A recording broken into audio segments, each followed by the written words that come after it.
Happy Wednesday, everybody, and welcome into the Gramlich and MacLane podcast, presented by Ingles, the official supermarket of Gramlich and MacLane. It is time to get back into our ACC Under Review episodes for a Boston College episode, Mac. And we have a really, really fun guest. I'm excited to talk with him, but we also are in a unique situation with this BC episode because Jeff Hafley just decided to leave last week. And as we're recording this, we waited as long as we could.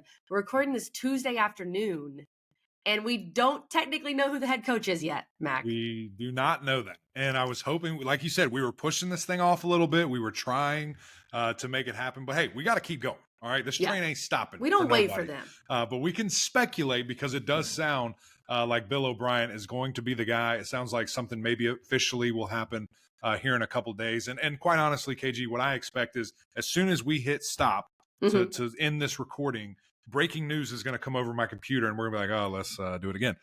So that's kind of where we are. But again, expect it to be Bill O'Brien. As KG mentioned, we have Will Blackmon coming on. You Boston College guys remember him. He was a stud for BC, played defensive back, played everywhere for Boston College. Was a stud in the NFL, played in the Senior Bowl. We have some Senior Bowl stories that just concluded last week. So that was a lot of fun. And, kind of interesting story. Will and I met via the XFL 3,000 miles across the country in Seattle. And it was so funny. I was on the field walking around kind of doing my prep. And then he just comes up to me out of nowhere. And I'm like, oh, my gosh, what's up, man? And we talk and connect and really just kind of went back and forth with each other. So I saw him being super vocal and adamant about the position and said, let's bring him on. We got to talk and have some great conversations. So that was a lot of fun. Before we jump to that interview, KG, two things I want to do. Number one, I want to tell you a story about Ingles. Oh, story time. We just – you and I feel like have been so busy lately. We're trying to cram in podcasts. We're trying to get our schedules. You much busier than I. And I also am trying to cram in some cooking, okay? Because you guys know, of course, that's my heart and soul. It's what I do. It's what I love. And y'all, I made these filet mignon steaks the other day from Ingles, wrap them up in bacon, reverse sear, which is a little tricky with a filet because it's so thick. It takes a little longer than a normal ribeye. But they were so good. They were so killer. I put it on the Instagram. I hope you guys saw it. It was so good. It's just a little reminder that Ingles has what you need in the meat department. But before we get, again, KG, to this interview, I want to talk BC because you and I have thoughts. These guys started bad, okay? Bad. And then there was a nice little middle, not so great end, but it finished in the bowl game really well. Well, just with game one, right? You lose in overtime to Northern Illinois, and you're thinking, oh, gosh, you're thinking probably 3-9. I think that's what most people were thinking. Now, they started Emmett Moorhead, benched him in that game, put in Thomas Castellanos. So you saw a little bit of a glimpse of first of all, why did this guy start in the first place? And then Tuami C gets the nod, but they still only barely beat Holy Cross. So again, I'm thinking 3-9. And then the Florida State game where Thomas Castellanos really could do whatever he wanted. And let's be honest, guys, BC should have beaten Florida State. I mean, Florida State got lucky in that game. And then you end up going to a bowl game. And Mac, you want to talk a bit more about how they had a crazy 5-game winning streak and then, mess it up a little bit. Beat SMU, a team that I know they had lost their coach and things not Brett Lashley, but they had lost some guys. Their starting quarterback, excuse me. Yeah. And so you thought maybe they weren't going to be able to do it. I said BC was going to cover in that game. And I thought that was an impressive win. So a roller coaster, Mac. I would say this season was truly a roller coaster for BC. That's the best way to describe it, honestly. And again, I just look at that start and we see this guy running around back there like, who is this? Who is this guy? Kyler Murray. Kyler Murray looking boy. Who's this little guy? Little Kyler Murray, number one with the swag, and I liked it, and I thought it was cool. And then it was a little too much. The Holy Cross, we're losing. He ducks out of bounds and screaming, "I'm him!" and his helmet off, and I'm just like, this is uncomfortable. What is happening? This is not good. And he dialed it back. Did not lose any of the swagger, but it was more of understanding. I think the position of being the guy, not putting your team in jeopardy, trying to get a silly penalty, anything like that, and. I mean, he was electric with his legs, with his arm, has a rocket launcher of an arm. I mean, that guy can make some crazy throws. And, it was really fun to see that because there was, like you said, that 5-game stretch where he's just going nuts. I mean, I'm looking at the stats over here, went over 100 yard a handful of time. Robichaux comes out of nowhere. Another guy. So you're looking at that tandem in the backfield that we potentially, hope we will continue to see as we get into 24 here in the fall. But it was exciting. And there was a point in time where I'm sitting here thinking these guys might not lose again the rest of the Right. season, because that's how special a guy like Kyler Murray is, aka Tommy Castellanos. I was gonna say, did you mean to do that? So he's a special dude, and he can really, just make things happen. And then that 3-game losing streak, Yeah. and Virginia Tech, they were obviously peaking at the right time too. They were I hot. thought that was going to be a crazy good game. VT really flexed their muscles, said, no, sir, not today. Pittsburgh, again, another just a struggling team. I mean, Pittsburgh was bad this year. They just were not good, could not figure it out. I thought BC was going to go nuts, but at Pitt, a house of horrors for some teams this year, a.k.a. Louisville, a.k.a. Boston College, could not get it done. And then Miami, day after Thanksgiving on a Friday, comes up to BC. I'm thinking they're not interested. They're not winning a lot of games right now. No way they win that game. And they thump them. So it was a really weird roller coaster where it just started rocky, started low, just absolute peak. We're feeling great, screeching halt, and then the bowl game. I thought these guys were going to get dismantled. I thought it was not even going to be fun. And they said, no, sir. Let me show you about Tommy Castellanos again. 156 yards. It was nuts to see that. And just an impressive performance. One more thing that I do want to get into, KG, but before we get to our guy Will and a message from Ingles. What were your thoughts about Coach Hafley leaving? Because he's my guy. Listen, I love him personally. Shot him a text, all these different things. But what were your thoughts on the timing, how, why, when, kind of all of that? Well, it was really surprising, I thought, mainly because of the timing, not necessarily the fact that he went back to the NFL, because I know he's at Ohio State as well, but he's had a lot of experience in the NFL. And his personality, getting to know him a little bit, I think he fits well in the NFL. But he's also a great recruiter, and that he did have that going for him too. But whenever we talked with Jeff Hafley, I talked to him in person when we were at Amelia Island that one time and thought he was a great guy. So just always really liked Jeff Hafley. Mm-hmm. But I could see and I know Will's going to get into this too with BC and their NIL collective and things that they're doing. But I think it is tougher in general for some of these schools like a BC, other, really good private school institutions to get behind NIL and be able to fully embrace that. So I think that's something he didn't necessarily want to do. And then he was also dealing with guys getting poached. He was having to re-recruit guys all the time. Zay Flowers, we talked to him about it. We talked to Zay about it. Zay Flowers is a unique individual where he didn't want to leave. And he stayed at BC, got his degree, and now, of course, is thriving in the NFL.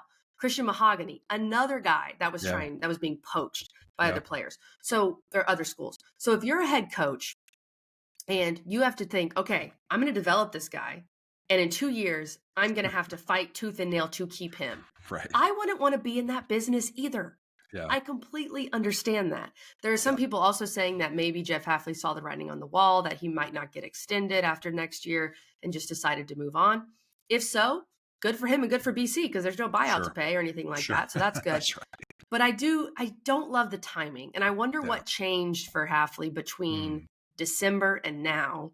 And if he was going, what really changed was that Green Bay had an opening, I'm sure. But I don't love leaving BC in this situation in February where one portal cycle is already closed.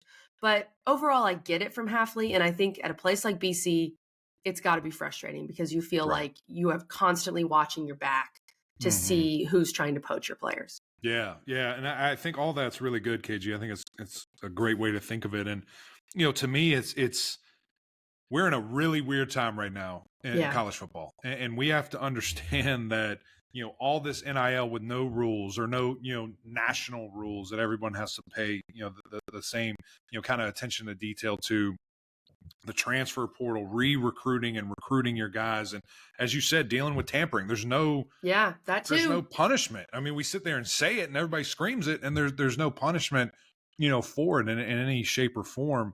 We're losing some really talented people in college football. We just lost from Pitt, Charlie Partridge, one of the best defensive line coaches in the country. He's going to the Indianapolis Colts.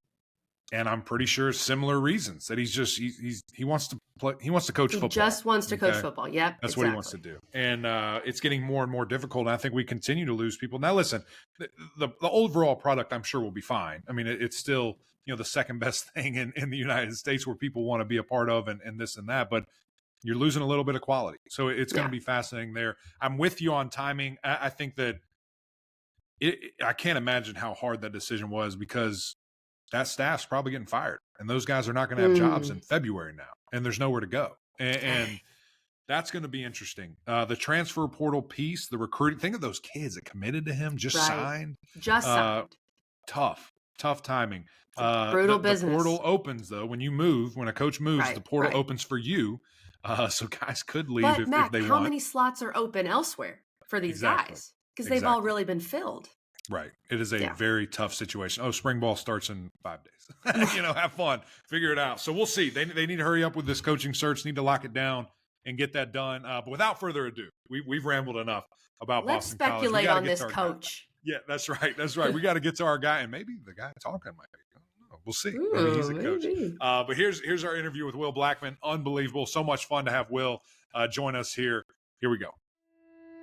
It's time to discover the convenience and time savings of contact-free pickup with Ingles Curbside. Just visit shop.ingles-markets.com or download the app. And your Ingles personal shopper gets to work with specialized training on how to select the freshest items for a pre-scheduled pickup. They'll even text you with updates. You pull up to a designated space and your personal shopper delivers your items right to your vehicle. Fresh, fast, and affordable. It's all in the bag. Ingles. Low prices. Love the savings. Will Blackmon, my brother, great to see you. BC News is everywhere I look, so we had to bring you on, man. How you doing? You're super busy. It's Super Bowl week. You're getting after it. You're all over the place. No, I'm good, man. First of all, it's good to see you. I think we saw each other in Seattle last. We did. I had to travel across the country to come hang out with you.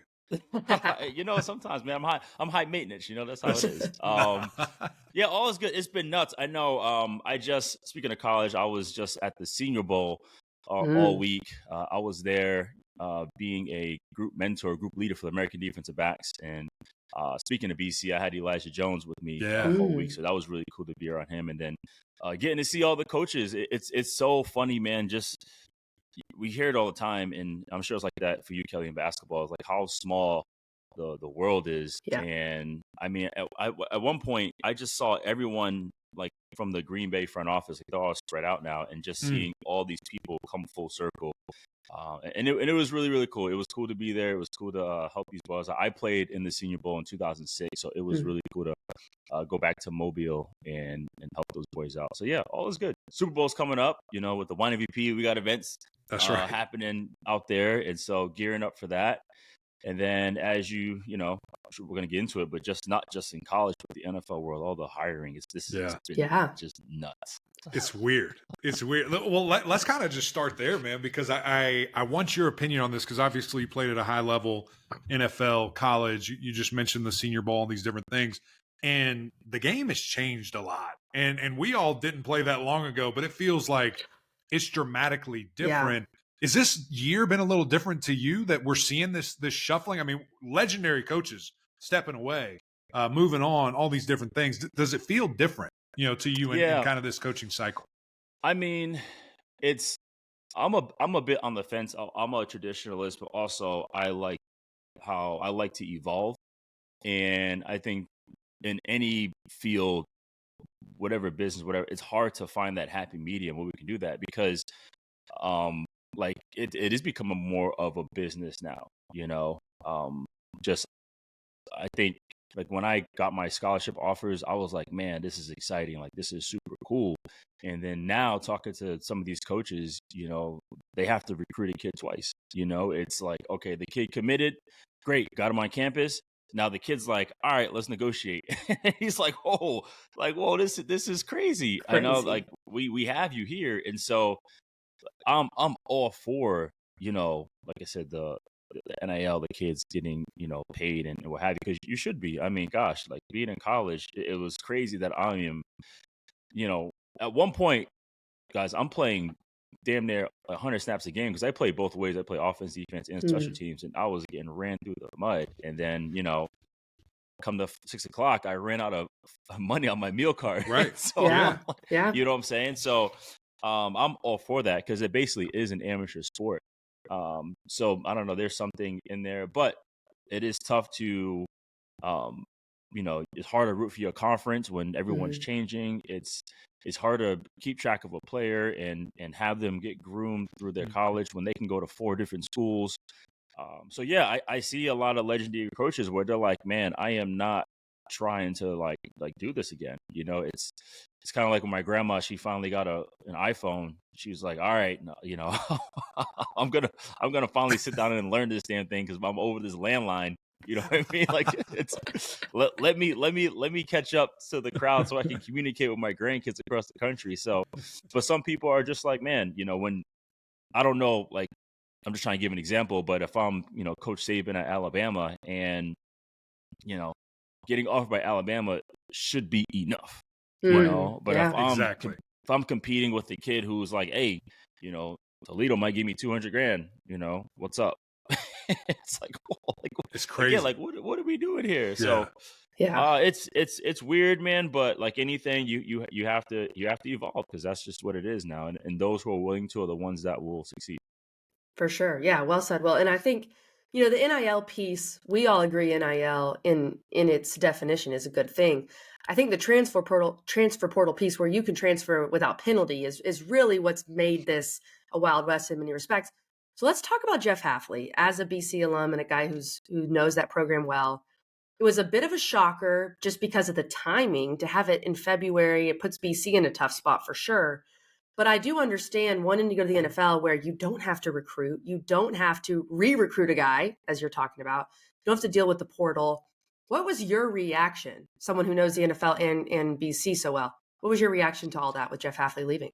Yeah, no, it's interesting because I'm pretty close with Jeff, and in recent years I have gotten closer to BC. I will say our school in prior years has not done a good job in terms of connecting with alumni. I mean, we have guys everywhere, especially in media, like we're all over the Right. place. You know what I'm saying?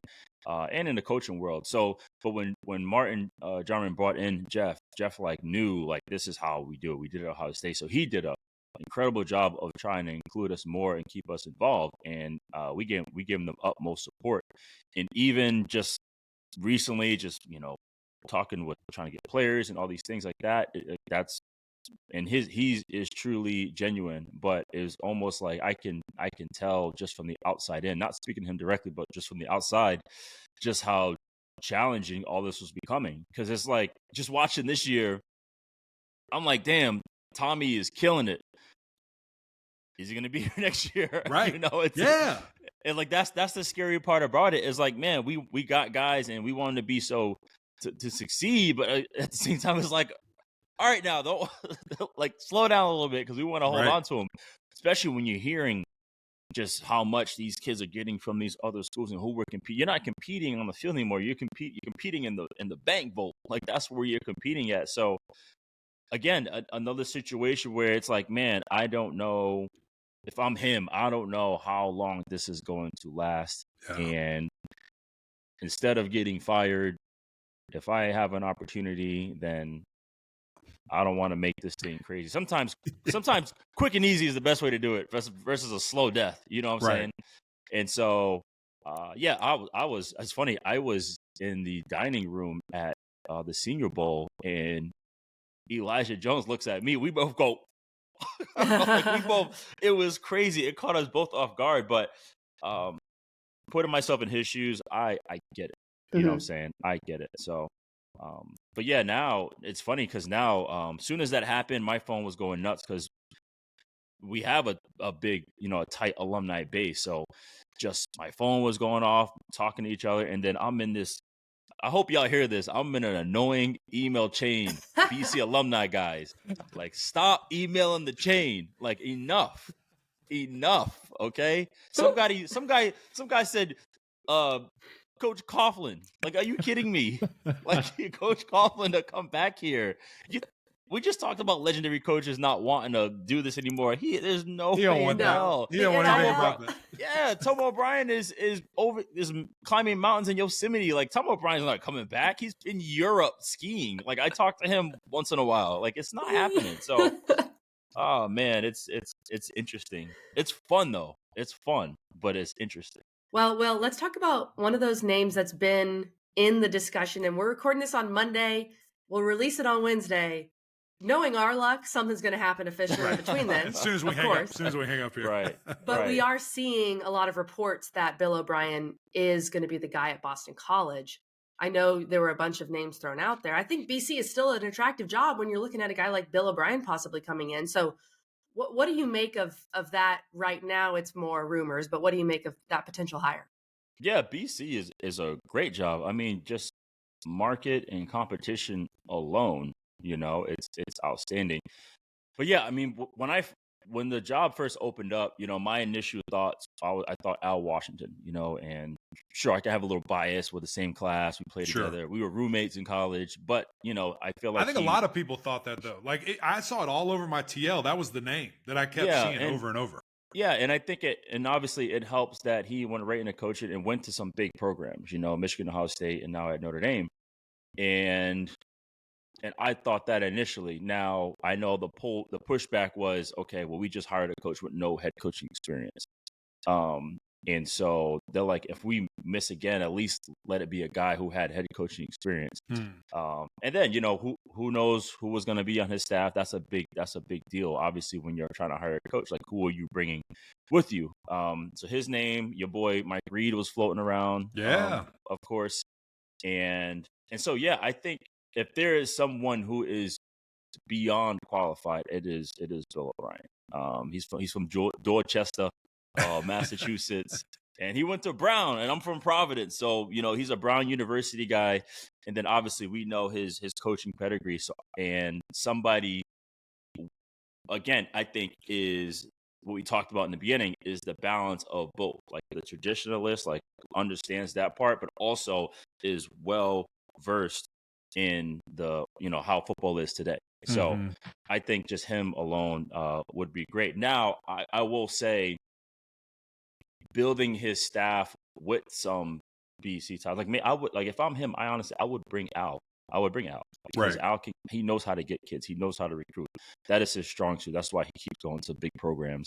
And I would bring somebody like him in there. But I think overall, he would be a great choice to come in and hold it down for BC. Yeah, and I agree with you. And I think it's interesting just to see, obviously, the ties, to the Northeast and Massachusetts specifically. But all that experience, I mean, having been an NFL head coach, having been with the Patriots, having been, with, Alabama and doing his thing, that's exciting, to bring that pedigree. And it's something that I think BC fans should be excited about. Yeah, I think so too. Because again, if you're trying to check boxes, I mean, every single box. I mean, you look at his resume, you can't really find a willing coach that's more experienced than that. I mean, even the 1 year he was at Penn State, we'll factor that in too. And then, he spent immense amount of time with two of the greatest coaches ever, and Saban and Bill Belichick. You know what I'm saying? So, no, I think it's great. I think it's something. I think it's something overall that just Boston College needs. I feel like we've been hurting ever since we fired Jeff Jakuzinski, because he came in and just shot us to the top. We were number 2 for a little bit, and then I know it went down with him and Gene, in terms of, if he interviews, he's going to get fired. So he interviewed for a job and got fired, and that was a bummer, And then we went through it. Coach Bass took over, and then Dazio took over, and I love what Dazio tried to do. He brought some tradition in there, and obviously that that was limiting too. And then we were hoping, I swear, if this NIL thing did not happen, Hafley would have crushed it. Right. Interesting. There's no question about it. There's no question about it, because I know the talks were, Hafley doesn't have head coaching experience. That's what kind of ran its course. And I'm like, no, what ran its course is he's he's struggling to. You're already behind the 8 ball recruiting at Boston College because you're Right. going against all these schools in the ACC. These kids ain't trying to come to the cold, and so you need just everyone, all hands on deck. And if you don't have all hands on deck, physically and financially, it's a beast. You know what I'm saying? And because we were trending in the right direction. Sure. Even just him last year fighting his tail off to keep Zay, because Zay, trust me, everybody was harassing. I mean, it was like The Bachelor, Bachelorette, whatever. Yeah, The Bachelor to get. And I haven't even watched Bachelor. Anyway, it was like that. That's trying to what get it Zay Joe. Yeah, for real. You know, courting him. There you go. Trying to court Zay. Yeah. Like The Bachelor. And it was able to do that. So, oh man, it's just, again, all hands. I mean, actually, another thing I would throw out there in the building that would be a great help too is Chris Nee. Chris Nee's there on staff helping out offensive line. So just guys like Al and Chris Nee alone would just be phenomenal to join Bill O'Brien if he is the choice. Yeah. And then, of course, everyone's throwing my name out there. And I'm like, come on. Would you do it? Will, would you do it today? Break some news on the pod. Break some news? There's no news to break. Listen, I learned as an entrepreneur, I will always have a conversation. That's right. Yeah. Always have I will always listen, because you never know. You never know. Good point. Will, big picture question here about BC, because I think some of these schools are in unique situations with NIL when you think of smaller, private, really good educational institutions like a BC, right? So they need to embrace NIL to compete. I think we all understand that. How does BC, in its unique position, embrace NIL? Like, what are the keys for BC in that area? Yeah, I will tell you this. We have wholeheartedly embraced NIL. And again, it's due to the university alone cultivating and mending those relationships with our alumni base. Yeah. I mean, our alumni base is insane. That was one of the appealing things why I went to BC. Yes, the academics, all that stuff. It's so funny. Speaking of academics, like I went there and I was a typical recruit out of high school. Like, I want the balance of both academics and athletics. You know, I want to do this. And I go to BC and I end up majoring in English, which is the dumbest thing I ever did. Because I say that because, like, football is hard enough, let alone I gotta read, you know, Wuthering Heights and stuff like this, and all these, and listen to Yeats and Shakespeare. Like, that was a beast, you know. I remember one time I asked my English professor if I can have an extension on my paper, because I'm like, look, I gotta cover this guy named Larry Fitzgerald who's about to win the Blitnikoff. He's all right. He's pretty good. Is there a way I can get an extension? But then halfway through my college career, I'm like, look. Actually, when I saw my name in like Sporting News magazine, I was on the cover and I was like, okay, I majored in football, guys. Like, that's right. Is what I'm that's doing. Right. But I would say BC has wholeheartedly embraced it. It's a matter of mending those relationships, because the network is huge. I mean, the guys who founded Drizzly are from BC. I mean, it's like there's so many guys. Like, it's crazy, and they have embraced it. Again, it's just tough. It's just tough because you have to continue. And I would say with the collective, they're doing a great job in terms of, like, you know, hitting the streets and trying to help out and really support these kids. And I think it's necessary and it's good. So no, they're doing it. But BC is by no means, I don't say BC, but collective outside are by no means stubborn trying to do this. But I think BC alone needs to do a better job of just mending those relationships. And that's the name of the game, man. We got to be friends if I'm giving you money. You know what I'm saying? And that's something that they'll have to figure out. And I'm sure they will. Will, we're very grateful for your time. Before I get you out of here, I got to talk about my boy Tommy Castellanos. All right, that bad boy playing quarterback. You mentioned him already. He emerged on the scene so fast. What's his ceiling? Because again, you've been at the highest level, man. You've seen it. You know what it looks like. Where can that young man get, and what does it take to get there?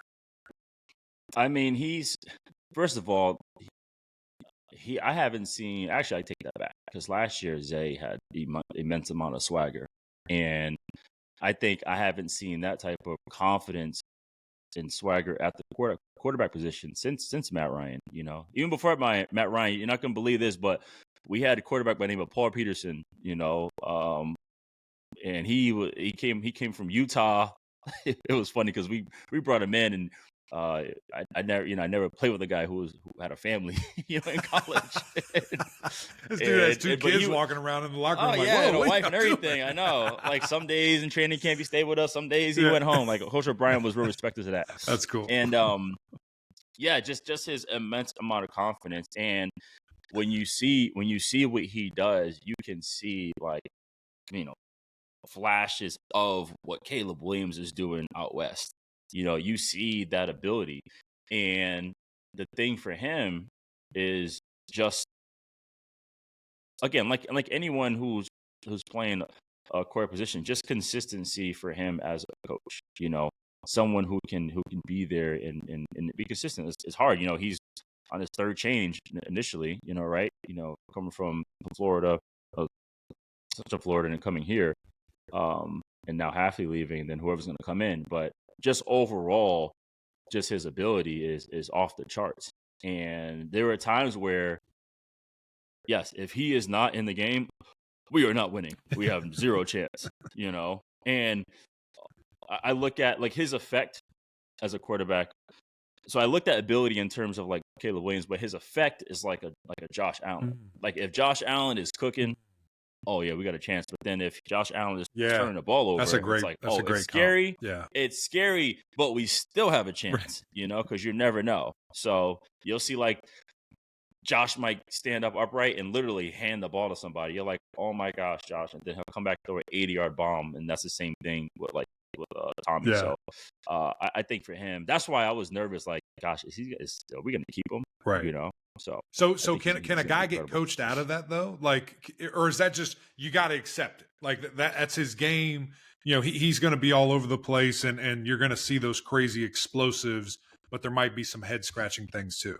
Yeah, no, a guy doesn't get coached out of it. I think what he does, he just understands the game more. I would say for me, I came into the NFL high IQ guy. I knew football. I played both sides of the ball, but I had a high IQ. But what I didn't have, I didn't have the situational football education. I didn't understand to the professional level of, okay, let me do this. Let me just do this here. As a quarterback example would be all right, yeah, this might be here, but it's 1st and 10. Let me take a profit.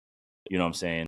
All right, let me sit back. If it's man, immediately. All right, if it's man, then sure, let me go around. Let me it's 3rd and 2. I'm not gonna try to force a 15-yard 7 cut, the ball there. There's no need. So sometimes I think it's just more of maturity. Still play how you play, because that's why you are who you are. But it's the maturity part, which I think will help in terms of him understanding just the grand scheme of things. You know what? Sure, I may be able to do this, but maybe it's not necessary because I'm just trying to win. Right. And I think that's a piece of it too. You talk about, maturing. Winning is hard. And at the end of the day, as the quarterback specifically, win the game. That's your job. Make plays, don't lose the game, win the game for your team. Just win. That's it. Yeah. Al Davis, right? Just win, baby. That's right. Well, hey, Will, this was awesome, man. I'm grateful for your time. I'm excited that you're going to be doing stuff at the Super Bowl. Get after it, brother. And we'll see where this BC journey ends. But I have a feeling we kind of know that B.O.B. is going to be back in Mass. That'll be great, man. We are BC.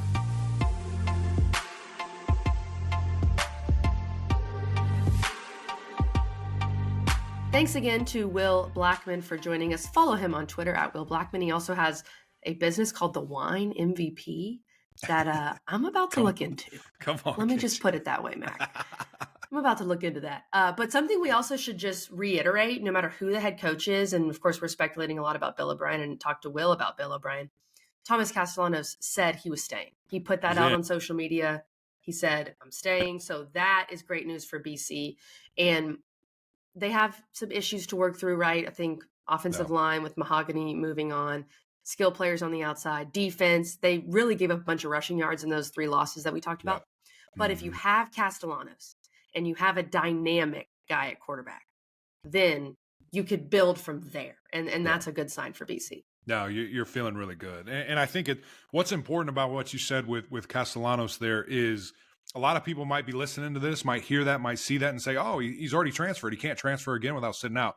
That's not the case. Right now, there's a court, junction, appeal, whatever in process that basically said it's free reign until we have another, meeting, whatever it's called, where they So can ridiculous. readdress it. So right now, it's free reign. You can transfer as many times as you want up until that court hearing happens again. I guess it's another appeal, whatever it is. So we're in weird times right now, everybody. Buckle up, hold on, and just kind of look around and see who's there, who's not, and we'll all figure it out. But huge shout out to Will Blackmon. Again, BC Eagles, thank you guys tuning in. It was a lot of fun. We'll see who your coach is. Hopefully, I'm about to hit stop recording here. I'm sure breaking news is coming through, and we'll address it on another episode. But appreciate you guys hanging out with us. We need to do us a favor, though. Go over to YouTube, hit that subscribe button, jump in here, leave some comments. If you have a coach or if you have any intel that you want to see at Boston College, let us know here, but it might already be done. So who knows? But appreciate you guys, and, of course, the OGs over on Apple Podcasts as well. Rate, review, subscribe. We greatly appreciate that. But until next time, we'll see y'all.